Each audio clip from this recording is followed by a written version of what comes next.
రేవంత్ రెడ్డి యాది పెట్టుకో, యాడికి పోయినా ఒక 500-600 మంది సెక్యూరిటీని పెట్టుకుని లేకపోతే మాత్రం ఈ బలగొట్టేటట్టున్నారు ప్రజలు.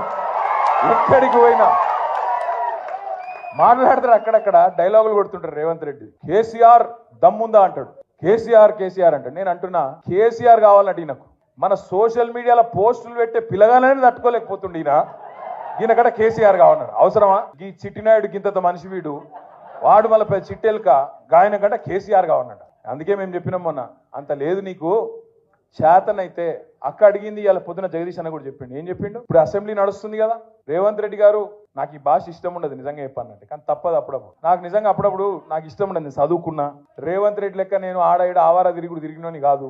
ఎక్కడో పోయి బయట దేశంలో పోయి కొంత ఉద్యోగం సంపాదించుకున్నా, కొంత పేరు సంపాదించుకున్నా, నాకు ఇష్టం ఉండదు. కానీ ఇక కుక్కగాడుకు చెప్పు దెబ్బ అన్నట్టు ఇస్తుంటోళ్ళకి ఇట్లే చెప్తేనే అర్థమవుతుంది. అందుకే చెప్తున్నా, రేవంత్ రెడ్డికి అడుగుతా ఉన్నా నేను.